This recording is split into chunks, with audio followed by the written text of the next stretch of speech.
podcast favorito, Aduanas sin Filtros. En esta ocasión vamos a conocer un tema muy interesante para continuar aprendiendo más sobre lo que es aduanas, logística y todo lo relacionado a ello. Muy bien, en este episodio vamos a hablar de temas como el marco constitucional en materia de comercio exterior, las prácticas desleales de comercio internacional y las medidas de salvaguardia, los seguros en el transporte y los programas de fomento.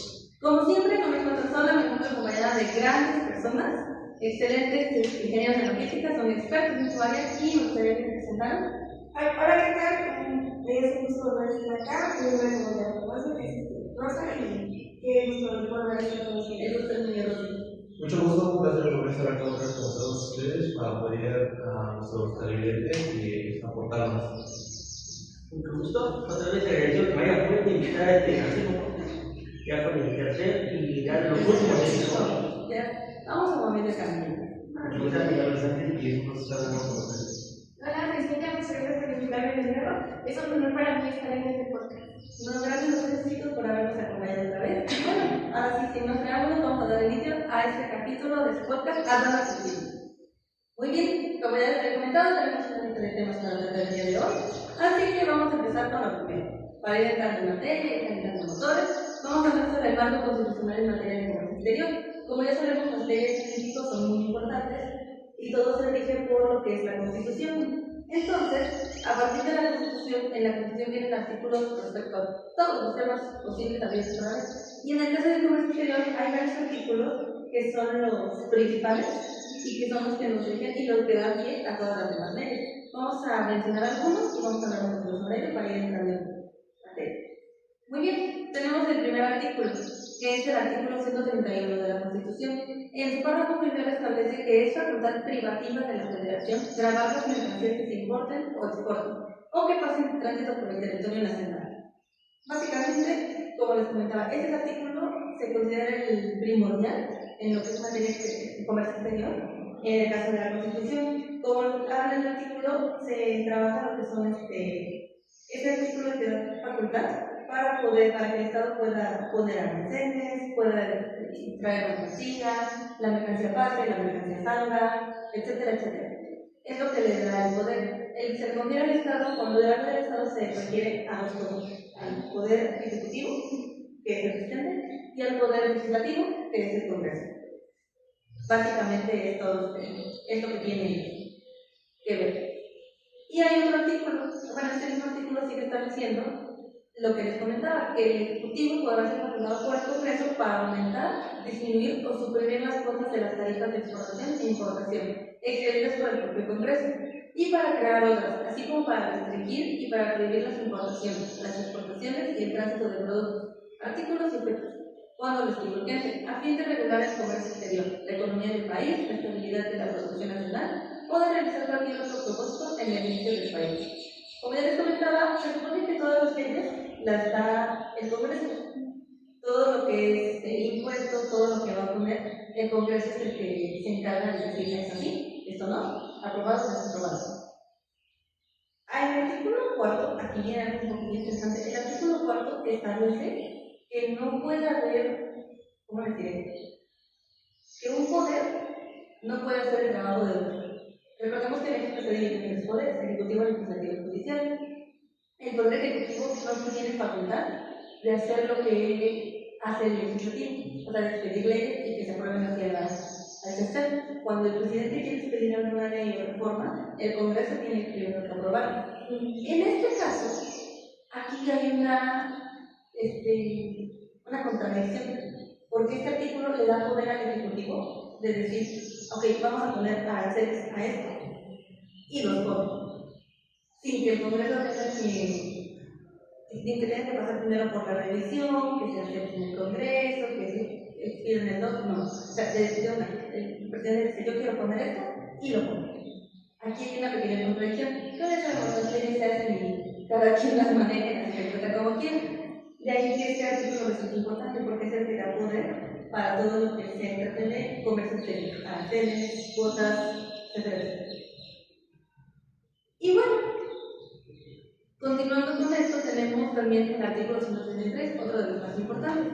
Dice que en la Constitución, las leyes del Congreso de la Unión que emanen de ella y todos los tratados que estén de acuerdo con la misma celebrado y que se celebra por el presidente de la República por aprobación del Senado, será la ley suprema de toda la nación, de toda la Unión. Esto habla sobre la jerarquía. Como ya habíamos hablado, las leyes son lo máximo, pero este artículo pone al mismo nivel los tratados que se celebran en conveniencia de comercio exterior, como por ejemplo el TEMEC, que es el Tratado de México con Canadá y Estados Unidos para el comercio, antes era el Tratado de Libre Comercio en América del Norte, para el Cambio del Norte. Pero eso establece que este tratado tiene que ser al mismo nivel que las leyes y que se tengan que cumplir y respetar como tal. De ahí que también resulta importante. Son básicamente los más relevantes en lo que es materia de comercio exterior.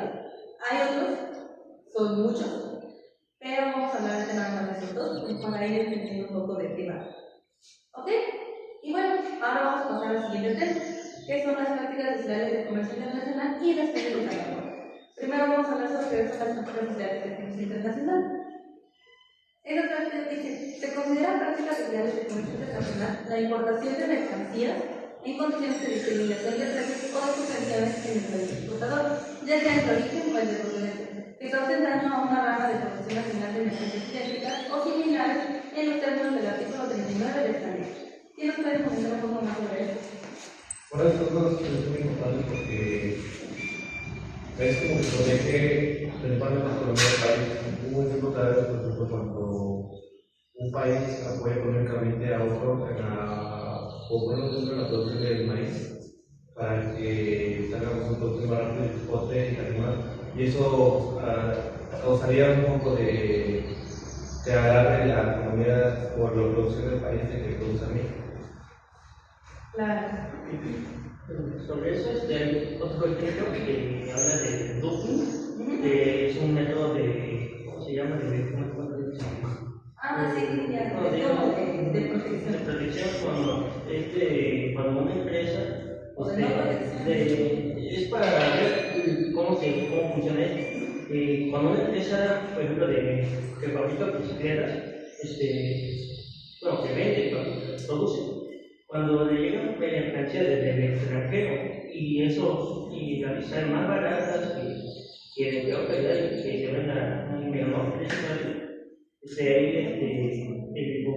no sé si es el gobierno, pero hay métodos de salvaguardia que aplica el gobierno para este tipo de casos. Para evitar eso.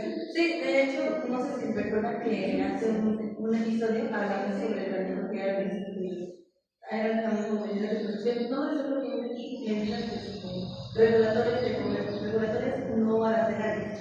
Y de hablaba precisamente también del antidumping. El dumping, como tú lo comentaste, es una práctica legal. El antidumping es lo que hace el gobierno para evitar que eso suceda. Básicamente, estas prácticas se dan cuando las empresas mandan productos para acá a precios ridículamente bajos. Precios que son más bajos que nada. Lógicamente que los productores nacionales y el comercio nacional no puede hacer frente a los precios que se utilizan de esa manera. Ahí se genera una desigualdad entre las prácticas desleales, se genera un desequilibrio, lo que pone en desventaja a algunos y en gran ventaja a otros. Sí, a mí me gustaría comentar un ejemplo, ya que nuestro compañero nos acaba de dar uno, que es sobre las prácticas desleales, que es como por ejemplo tú lo has dicho, porque un país, por ejemplo, pone precios tan bajos a la hora de exportar sus productos hacia México. Entonces, por ejemplo, también podría funcionar como cuando España, por ejemplo, vende algo a México y lo da a 100 pesos, mientras que en su propio país lo está dando a 300 pesos. Solamente para que las empresas locales de ese mismo país no puedan competir contra ellos. Y al igual que aquí en México, si llega una empresa y vende productos o mercancías a un precio muy pequeño, las empresas locales o las personas que venden o revenden no pueden hacer frente a esos precios tan bajos. Gracias a esto creo que van a poder tener quien los defienda a la hora de poder vender o poder producir de forma segura para que no vengan los precios bajos y por ejemplo esos exportadores que vienen y entregan o mandan mercancía a un muy bajo precio. Exacto, básicamente, y es real, porque como les comentaba, pone en desventaja a ciertas personas frente a otras. Y recordemos que bueno, en esos tiempos el que trabaja es policía y todos necesitamos de eso. Ahora, ¿qué se hace para contrarrestar esto? Como ya lo comentamos, las medidas de salvaguardia. Las medidas de salvaguardia son aquellas que, en los términos de la sección segunda del artículo 4, regulan o restringen temporalmente las exportaciones de mercancías idénticas, similares o directamente competidoras a las de producción nacional, en la medida necesaria para prevenir o remediar daños graves a la rama de producción nacional de que se trata y facilitar el acceso de los productores nacionales. Básicamente, es lo que hace el gobierno para frenar un poco todo este comercio que es casi tan, a veces no. Aquí ya vienen los aranceles, vienen los impuestos, las cuotas compensatorias, todo eso que ya habíamos hablado un poquito de la señora, es donde entra. ¿Por qué? Porque todas estas acciones lo que hacen es frenar un poco el comercio tan poco competitivo, más bien. Al momento de que le imponen una arancel a los productos, el precio inevitablemente se va a elevar. Al elevar un poco el precio de este producto que está en una muy barata en México, lo pone un poquito más cerca de los productores nacionales, de modo que pueden competir de forma más sencilla, porque ya el consumidor toma en cuenta factores más importantes, toma en cuenta calidad, toma en cuenta marca, toma en cuenta calidad, etcétera, etcétera. Sí, exacto. También es que un ejemplo claro de esto es cuando, por ejemplo, una empresa se dedica a exportar un algodón, ven que la ropa normalmente siempre es algodón, bueno, entonces cuando la empresa mete a México muchísimo algodón, eso hace, gracias a que se acaba de mencionar, eso hace que detenga un poco las exportaciones hacia México, para que los vendedores locales puedan manejar cantidades tan enormes que les llegan para poder venderlos de poco a poco, ya que si son recargas de tanto material y no lo venden, simplemente se va a quedar rezagado su material y eso hace que no se pueda vender con un tema. Bueno, creo que un buen punto, que por ejemplo que tocaste el algodón, recuerdo que cuando yo estaba en mis prácticas de mis servicios, hay una parte, yo sí he visto que en la parte de los centros comerciales está la parte de atún. Y ahorita un ejemplo que yo puedo dar en cuestión para que se entienda más o menos, fue que el atún, por ejemplo, tengo entendido que solamente hay como no está refrigerado, tiene también un cierto límite. Entonces, yo he visto que son extremadamente las cantidades de atún y no todas las tienen. Entonces me tocó ver que se igual con la carne. Yo sí me acuerdo que cuando trabajamos, la carne, a pesar de que tuviera un día la revisión, porque ven que después de la leche de caducidad y todo eso, así como la carne se quita la caducidad, que luego la sacan. No importa si a lo mejor tú la ves todavía bien, ¿no? Tú te aguantas la quitan, igual pasa con el yogur. Quiero creer que es como una manera de, a lo mejor lo tomas con el algodón, pero yo lo veo con los alimentos pareceros, en cuestión del pollo, el huevo, el atún, incluso el yogur. Me acuerdo que llegaban los de calidad a la empresa y checaban. Yo me acuerdo que, no sé, los niños chiquitos, yogur chiquitos, se tiraban. Nada más, lo menciono. Es importante porque hay productos que pueden ser nacionales y muchos que son importantes, siempre los más baratos es lo que viene de fuera. Irónicamente además se considera el hecho de que tiene que hacer todo el trayecto, está claro. Entonces el hecho de que se les quieren hacer comentarios y lo quieren, no solamente hablamos de experiencia, sino también hablamos de qué competencia pueden tener los productos nacionales frente a productos, porque te puedo apostar que la mayoría de los productos que se tiraban eran productos procedentes de México. Podría ser porque suelen ser los más caros. Es que fíjate que ahorita, tocando ese tema, te digo que yo lo vi en la empresa en donde era demasiado producto y se echaba a perder. Y como antes lo habíamos mencionado, ves que están métodos de las y sí, obviamente, como todo, ¿no? Hay productos, hay mercancías que se mandan luego, pero pues hay veces en las que se las haga. Por ejemplo, me tocó una vez en donde al jefe de área de ahí de Barcelona me estaba regañando porque se había llevado un poco de Y a lo que voy es eso, o sea, hay veces en las que las cantidades son extremadamente que no se controlan y hay veces donde la cantidad es tan mínima que es falta. Y eso es algo que lo hacen todos. Incluso tenemos nosotros en las mismas casas, esto lo compré hace tanto y ya se me echó a perder pues contigo, ¿no? A veces uno dice, a ver si aguanta, pero también no aguanto, porque no tiene. Pero casi siempre también tiene que ver mucho con eso. Y luego, ¿cómo lo vemos? No sé si a ustedes les pasa, pero ustedes ven generalmente las personas que ve oferta, uy, voy a ver qué hay. Ve precio bajo, uy, voy a comprar. A lo mejor no lo necesito, a lo mejor no me hace falta, a lo mejor ni lo consumo, ¿no? Puede que yo sea eléctrico, pero sin embargo, compro mucho de eso. ¿Y luego qué hago con tanto de eso? A mí, porque todo se basa en mayor medida en lo que son el inventario y demás, pero también se puede observar en menor medida en cuestión de eso. Y casi siempre se va por los precios, porque lo que menos sale casi siempre suele ser lo que es más caro, entonces es un poquito más caro. Si lo ponemos a analizar, lo que es barato se va rapidísimo, lo que usted no puede en los supermercados o en las tiendas se va rapidísimo. Un ejemplo, ¿qué ustedes que pues están comiendo estas casas, ustedes que más o menos ¿qué tiene el precio de un quesillo de huevo? Está en 80-90 aproximadamente, ¿no? Ese día yo me acuerdo que estaba en la planta de pollo en el pollo entre 110 y 120 y un casillero de 76.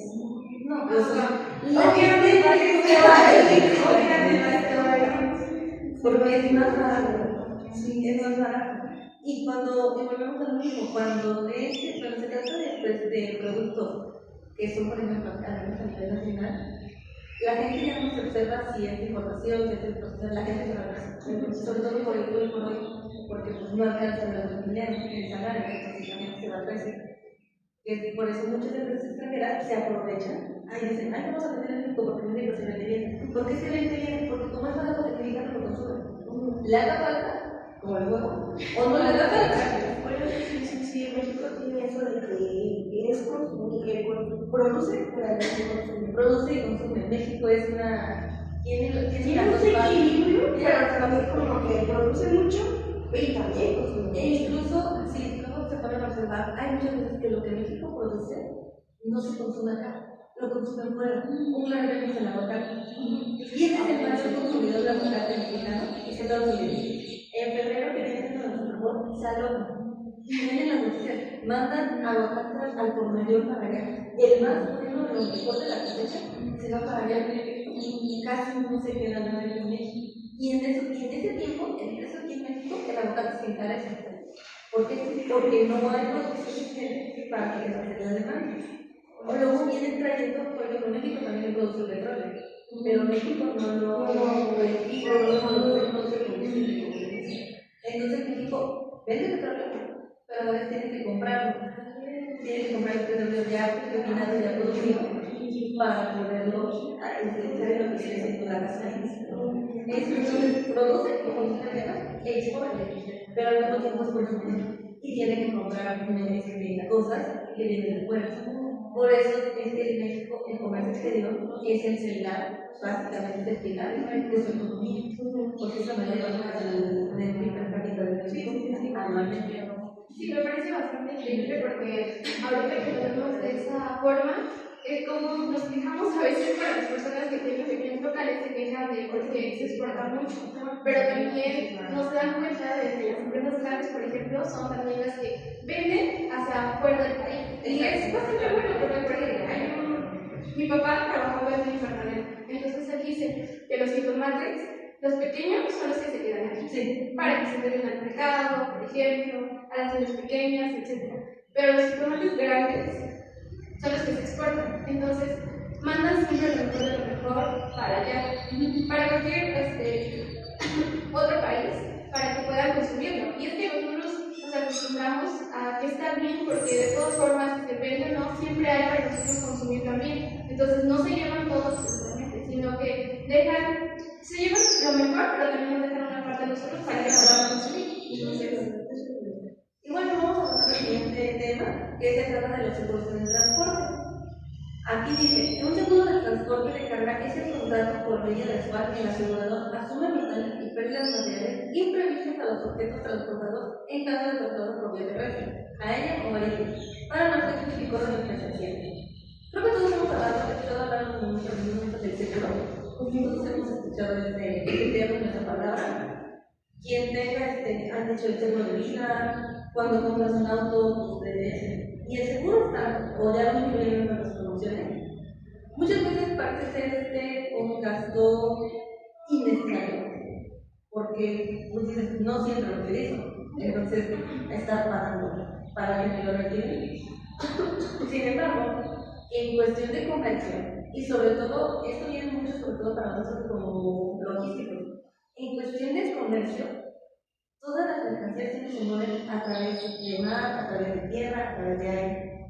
Cualquier accidente que pase, cualquier desperfecto que pueda tener la mercancía en ese trayecto, si no está asegurada, se pierde. En primera es pérdida de dinero y en segunda es pérdida para el transportista, porque el transportista, la empresa transportista, es quien se tiene que hacer cargo de reparar las pérdidas que hayan pasado. Sí. Supongamos, por ejemplo, los síntomas, como decíamos, que llevan el jitomate, no sé, desde el sur de la República hasta el norte, y en el trayecto hay un frenón, hay un accidente, no pasa nada, pero la caja se apachurra.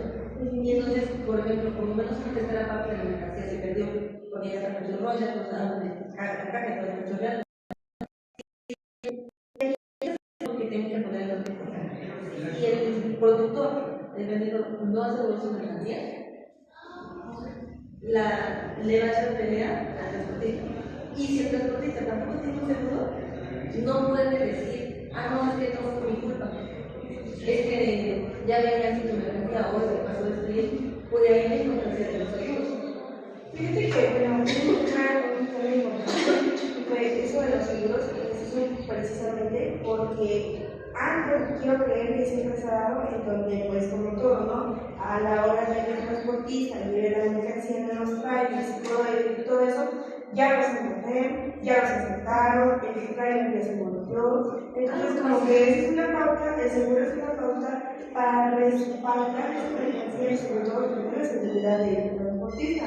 ¿Por qué? Porque me tocó una ocasión en donde un tío transportaba pollo, no sé si te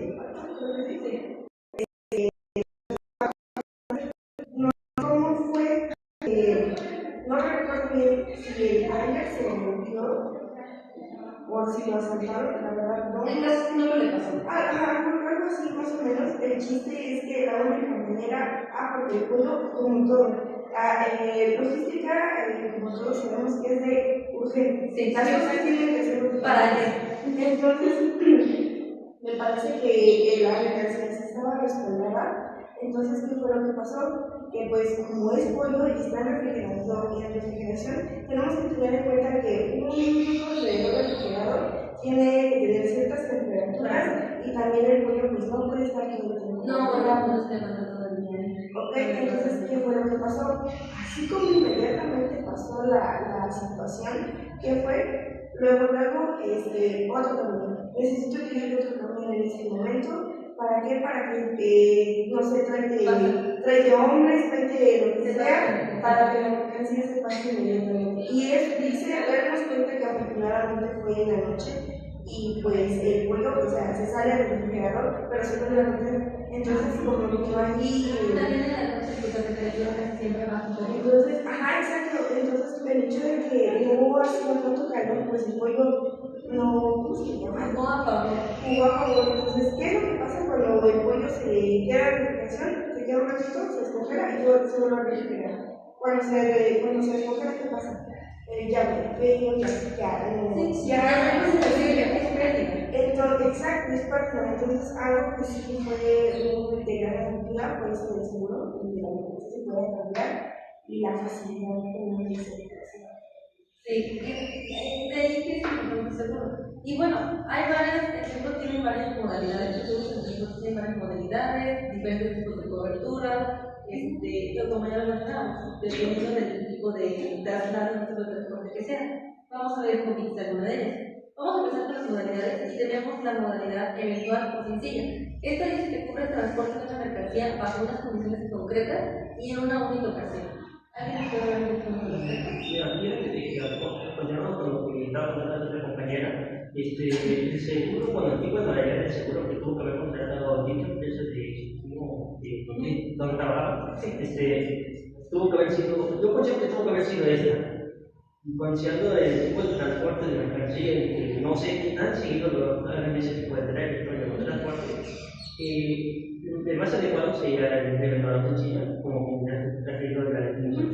Sí, básicamente es cuando nada más se realiza, dependiendo de la frecuencia, porque si es muy frecuente el envío, los envíos, entonces puede que sea más necesario considerar las opciones. Pero si son envíos que son puntuales, por ejemplo, uno a la semana, uno cada 15 días o dos, tantos al mes, entonces esta modalidad es muy útil porque cubre esos envíos sin necesidad de pagar mucho excedente.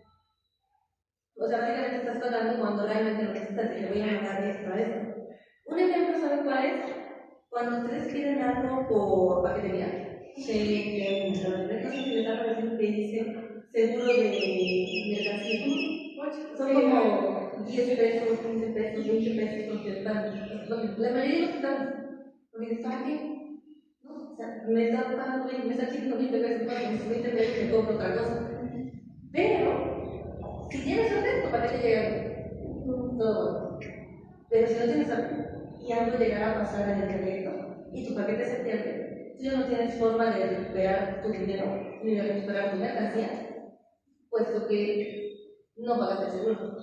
Y ese es un seguro sencillo, porque nada más estás pagando pues, cuando estás comprando algo, no lo estás pagando de siempre. No, por ejemplo, puede ser cuando una empresa vende una maquinaria pesada, cuatricio, y la traslada de una ciudad a otra, y podría bien aplicarse este tipo de modalidad de seguro. Sí, básicamente es eso. Ahora vamos a seguir con la siguiente. Por eso es importante. Esta asegura de acuerdo a la modalidad de mercancía que se vaya a trasladar. Antes del traslado, el asegurado debe informar a la aseguradora acerca de la evaluación de la carga y las condiciones en las que se le dará la cobertura. ¿Qué podemos decir un poquito? Yo lo relaciono más como al seguro de los carros, a la hora de transportar los carros. Sí. Póngale que los carros pasen en el trailer de Madrid, el transporte y el transportar los carros en Madrid. Entonces, quiero creer que es como todos los carros están asegurados, entonces si llega a pasar algo, pues quiero creer que eso lo cubre. Sí, básicamente. Sí, es un buen ejemplo. Ahora bien, vamos a pasar con lo que sigue, que es la póliza laboral regularizante. Esta dice que para cada contrato existirá una prima mínima a realizar cada año de acuerdo al tipo de volumen que se haya contratado. Básicamente, por cada contrato hay cierto porcentaje y ese porcentaje no se realiza cada mes, sino que se realiza al final, cada año. Al final ya para fueron tantos abastecimientos de transporte, es lo que vas a venir pagando el seguro. Aquí dice que resulta conveniente para las empresas de alto volumen, ya que les permite ajustar su prima a la actividad real. De esa forma no pagan de más o no se quedan sin cierto dinero durante ese año. Cuando se trata de las trocas, bueno, la gente de castores, Ajá. veo que más el mal de los datos y a cualquier momento. Exacto. Básicamente las empresas que todo el tiempo están mandando cosas en el transporte, les conviene más esto porque están pagando ya por volumen. Recordemos que siempre que compramos algo, siempre que vamos a vender algo, siempre que es por volumen, sale más económico. Entonces es lo que más conviene, cuando así que no hay reo, como quien dice. Y la última modalidad que es de abono. Cubre un vehículo en concreto sin importar los desplazamientos que realice y sin que debe informar previamente antes de afrontarlo. Esto básicamente viene siendo los seguros que le dan a los automóviles cuando tú compras tu carro. O sea, tú compras tu carro de abono, tú estás pagando por tu seguro no sé si es tu carro. No sé si es cada mes o cada año. Cada mes, y a eso se refiere, estás pagando cada mes, no sé cuánto será el seguro. Dependiendo del caso. Un ejemplo. Actualmente mi papá compró una Peugeot. Creo que está pagando son 20.000 al mes, más 5 de seguro. 5% de seguro. No, son 5.000 de seguro. ¡Ay! Lo que tengo que buscar a la precio. Bueno, Si no te mal. suena muy caro, pero yo considero que sí te respalda. O sea, llega a pasar un accidente en carretera o no sé cualquier cosa, pero pues, surgió una emergencia. Estoy acá. No, y de hecho, en caso, pues depende mucho de la aseguradora, depende mucho de qué tanto quiera pagar el consumidor. Pero generalmente, con el simple hecho de tener un seguro, ya es respiro en caso de que como les llegue a pasar algo. Un accidente, por ejemplo, aquí en la ciudad luego se ve que ya se encontraron aquí, ya se les dio un beso, las copias que luego hacen como lobos. Ya pasó algo, ya le pegaron a ese lado. Casi siempre cuando es eso, por lo menos si alguno de los dos conductores tiene seguro, no se pueden mover de ahí. No sé si me está pasando que llevan accidente a las 2 y pasan a las 6 y siguen ahí los carros. No, porque no se pueden mover de ahí hasta que no llegue el seguro a evaluar para poder checar, para poder entrar y decir, bueno, ahora sí te cubro. Pero aún así hay cosas que se pueden hacer, porque el seguro muchas veces cubre muchas cosas, pero también es importante tener unos chiquitos, porque hay cosas que no cubren. Últimamente lo que se está luchando mucho es que las aseguradoras tomen en cuenta los asaltos, la violencia, la organización, la delincuencia, como motivo para pagar seguro. No sé si recuerdan ahorita todo lo que se armó cuando la tornaron un campo que de hecho hubo quema de vehículos, hubo quema de casas, hubo quema de muchísimas cosas, transportistas y civiles, o sea, nadie se salvaba. Transportistas, gente común y corriente, ni nadie se salvaba de que usted está exento de este peligro. Por lo que vi, muchas personas dijeron que su seguro no cubría un daño por esta causa. Aún si se quema el carro, aún el seguro no cubría el daño por su cuerpo. Sí lo cubre, pero no cubre Exacto. el 80 o el 60 Depende de la situación y depende de la aseguradora también. Pero es lo que se está dando. Y esto es algo curioso considerando que hoy en día, sobre todo en México, todo lo que es el traslado por carretera llega a ser muy peligroso. Es de ahí que viene siendo el seguro. Y bueno, ya ahora tenemos dos tipos de seguro. Como ya lo comentamos un poquito antes, tenemos el seguro de transporte internacional. Básicamente dice que es aquel que la compañía aseguradora que está obligada a pagar una indemnización al cliente, asegurando en el caso que durante el transporte la mercancía sufra cualquier tipo de daño, desperfecto o se pierda. Lo que comentábamos, tú traes tu pedido de Shane, de Temu, que viene desde el otro lado del mundo, y va a pasar todo, va a pasar mar, va a pasar aire, va a pasar tierra, etc. En caso de que tu mercancía sufra que te llegue a sufrir algún daño, con ese seguro no pasa nada. Se trata y ya no se va a perder los sueldos, porque también ese es el problema.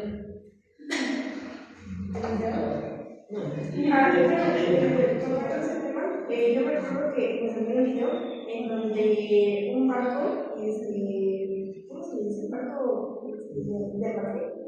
Un barco de embarque, pues hubo tormenta, que se dejó mucho del mar, que las olas, cosas así. Entonces, ¿qué fue lo que pasó?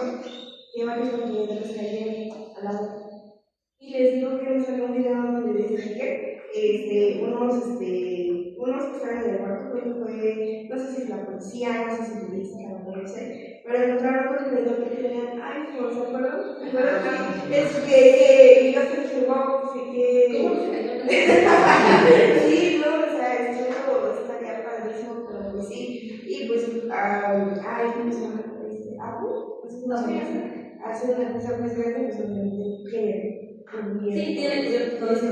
Y sobre todo porque recordemos que todos estos equipos, pues baratos, no son. Entonces, ¿cuánta pérdida no habría venido ahí de no haber tenido el seguro? Sí. Bueno, ahora vamos con lo que es el seguro de transporte por carretera, como ya lo comentábamos. Aquí dice que se exige por el convenio relativo al contrato de transporte internacional de mercancías por carretera y establece que el transportista por carretera no es responsable de las pérdidas o daños sufridos si es capaz de demostrar que procede del vicio propio de la mercancía, fuerza mayor o una falta imputable al cargador destinatario. Este seguro es el de carretera, como me dijiste, pero No, ¿sabes qué más? En transportes internacionales de fronteras. Bueno, porque yo he llegado a ver, me ha tocado llegar también. Sí, más. A ver, un ejemplo sería donde puede funcionar bien el transporte. Está no sé si sabes de las rampitas de freno de emergencia que hay en algunas otras carreteras, que si te quedas sin freno, puedes pasar y, aunque una cosa sí te toca, pero seguro te puede ahí resguardar pagado ellos, dependiendo si el seguro tiene convenio con dicha empresa que haya puesto. Lo importante que hay que destacar es que, como tú me decías, el seguro pasa, pero el seguro tiene que ver, o sea, el transporte tiene que decir, esto pasó, pero no fue mi culpa, y tiene que demostrar que no fue por culpa de él, sino que era algo, por ejemplo, un accidente de carretera, que la mercancía venía mal, como mencionaba el pollo, ¿no? A lo mejor supongamos que en lugar de que no llegaron a tiempo y que el pollo se echó a perder. Pero si el transportista puede comprobar, no es que ya tenía la mitad del pollo echado a perder, si puede comprobar eso, entonces ya no es responsabilidad del transportista el cubrir esa pérdida. Eso no es el seguro. Por eso la línea importante de asegurar tanto de que tanto los transportistas aseguren sus unidades y su mercancía, como los productores, tanto los que venden, aseguran su mercancía. Con dos seguros de dado caso, cualquier cosa que pueda pasar es prácticamente imposible que el seguro no pueda entrar. O sea, de que el seguro te ayuda. Lo que dices es lo que normalmente cuando pagan cuando llevan ganado. Porque quieras o no, cuando hay reten o un accidente, luego los mismos ganaderos bajan pues, literalmente a los animales y se los llevan a otro lado y para que vengan. Sí, te aprovechas. Y fíjate que hubo casos, o sí hubo, no lo vi, pero lo he escuchado, que dice que a la hora de que los retenes asaltan, se llevan la mercancía, pero pues no sé si no estaban asegurados, no se tenían contempladas esa mercancía como un respaldo, cosas así.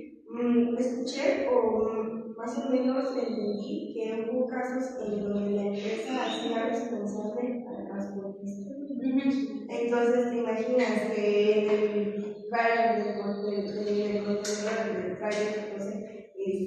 la mercancía sea arriba de más de 1 millón y tú como trabajador, como empleado, te den tu sueldo, de tu sueldo y de tu sueldo que tú tenga que sacar entonces como taxista. Sí, es complicado. De ahí la importancia, como mencionábamos, de tener el seguro. Bueno, se nos estamos llegando mucho ya a la recta final, se nos está acabando un poquito el tiempo, entonces los últimos temas los vamos a pasar rapidito para poder terminar. Aquí tengo todavía lo que es transporte marítimo y transporte aéreo, pero básicamente el mismo nombre indica de qué se trata. Como ya mencionamos, el seguro pues, cubre cubre los incidentes que pueda haber, cubre los efectos que pueda tener la mercancía, que se pueda reclamar. En el caso del marítimo, como tú mencionabas con el barco, se da forma. Ahí se aplica también el seguro marítimo porque ahí se cayó la agua. En el caso del transporte aéreo, hay muchas mercancías que pasan por aire. Supongamos, por ejemplo, que mandaron como los años y que el avión sufrió un desperfecto y se cayó. Últimamente se cayeron muchísimos aviones, que hubo muchísimos accidentes aéreos.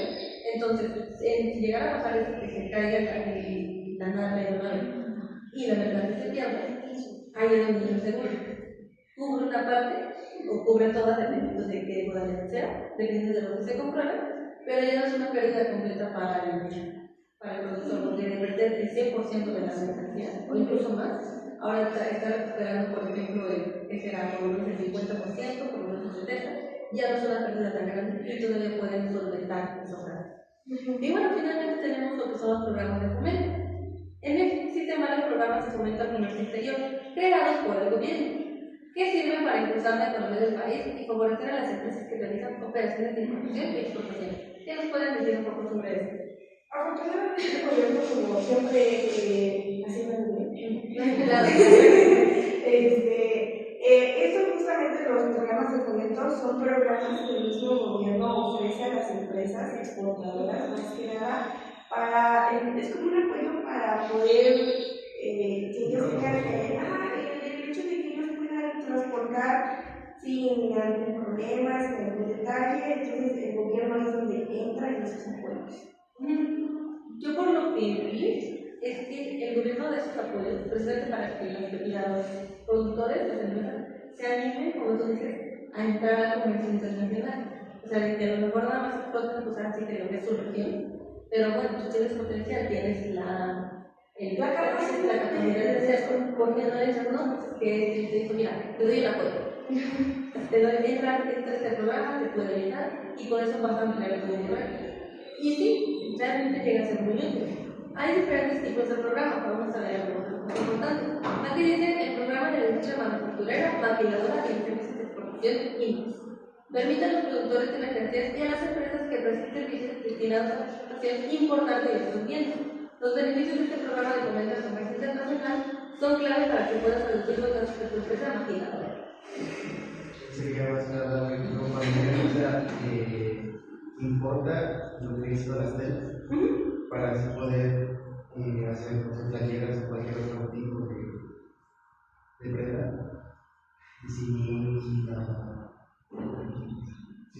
que tenga ningún problema para vender o volver a importar, digo exportar a cualquier otra empresa. Claro, no sé si recuerdas que, por ejemplo, que votaron una solución más importante que en algún momento fue la maquiladora. O sea, hubo una o 2 años en los que estuvo en orden total. Más el programa, uno de esos programas entraría dentro de ellos. Si ahorita quisiéramos que votar se pudiera replicar lo que es una maquila, porque sigue existiendo las maquiladoras, que las maquiladoras entren a este tipo de programas después de los terminales, porque como comentaba, dar apoyos, dar ayudas y ayuda más a que en lugar de explotar nada más a una sola región, se amplíe. Ahora dice programas de promoción sectorial, PROSEC. Permite que las personas morales de diferentes sectores que se dedican a la fabricación de mercancías puedan importar materias primas con un arancel preferencial de acuerdo con el valor del bien, arancel ad valor. Como nos comentaba, cuando quieren importar algo, pues necesitan estos materiales para fabricar ese producto. Bueno, entonces en este programa lo que hacen es que si este material tiene un arancel, por ejemplo, no sé, del 20-25%, lo que hace es que se le dé un arancel un poco más pequeño, de modo que el precio no resulte exorbitante. Y es un poco más bajo, es más fácil importar los productos que necesitan y por ende es más fácil que la producción continúe. Es que a veces el negocio llega a ser un poquito más grande que la verdad. Sí, muy decisión. Es que, bueno, pienso que tratan de integrar la economía del país. Claro. Para que no haya ninguna elevación de todo este gasto y ningún precio alto y la gente pueda subir con sus Claro. Y bueno, luego tenemos el programa de reducción de impuestos de importación a los exportadores, DROPA. Este programa de fomento de la exportación permite que las personas morales residentes en México que importan y exportan mercancías tengan la posibilidad de solicitar la reducción del impuesto de importación y pagado por las mercancías introducidas en el territorio nacional. Básicamente, ellos pueden solicitar, ok, yo ya pagué mis impuestos, yo ya pagué los aranceles, yo ya pagué todo, pero si en este programa tengo todo entrego, pues regrésame lo que ya pagué. Es algo como lo que ahorita prometemos en la página de crédito del cashback, de que te dan cierto de dinero por las compras que hacen, que ya compré 100 pesos, bueno, te doy 5 pesos de cashback, 10 pesos de cashback, por ejemplo. Algo así es, nada más que en lugar de que sea nada más el dinero, es sobre los impuestos que la misma empresa está pagando. De modo que básicamente yo pago, pero me lo regresan. Entonces, ahí ya incluso una ventaja el estar en regla con tus acuerdos. Porque con este clase de programas, con este clase de acuerdos, es fácil que tú también te solventes. Básicamente, me estás pagando lo mismo, pero tú tienes que regresar. Es como un préstamo. Y bueno, creo que esto sería todo. No sé qué conclusiones se llevan de este capítulo. ¿Alguien puede comentar? No, pues como todo, cada tema es muy grande, muy importante. Aprendimos cosas al inicio de los cashbacks, usted me acaba de decir, no lo sabía.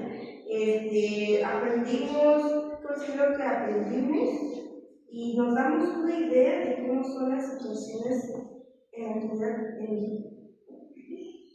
También es importante que nos centramos en razón cómo el gobierno mexicano protege y apoya a las empresas mexicanas para que puedan crecer, por ejemplo, cuando hablamos de los apoyos que dan.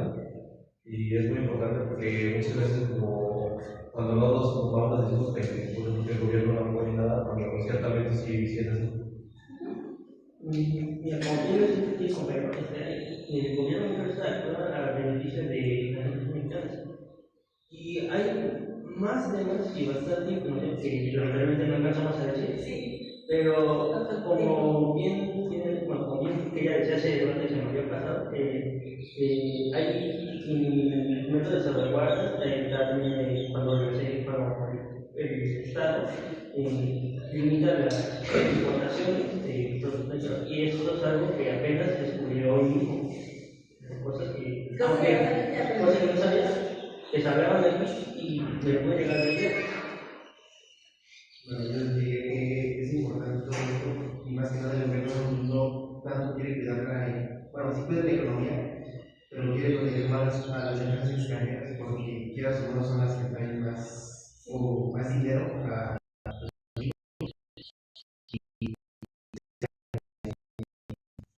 demás. Bueno, gracias por todo el desplazamiento de cada tema de mis compañeros que nos dieron, también los ejemplos que nos dieron para poder darle más profundidad a cada tema, por ejemplo, sobre las pólizas, los seguros, las leyes y los derechos que tenemos como empresa y como consumidor. Bueno, pues gracias a ustedes por venir. Mi primer que aprendimos mucho. O sea, hay cosas que sabíamos, hay cosas que no sabíamos, hay cosas que luego escuchamos, hay cosas que no. Pero al final del día es importante aprender. Siempre es grato terminar el día sabiendo nuevas cosas. Ya saben algo más. Cuando quieran tengan alguna, quieran soltar algo interesante, pueden soltar cualquiera de lo que hemos hablado en el podcast.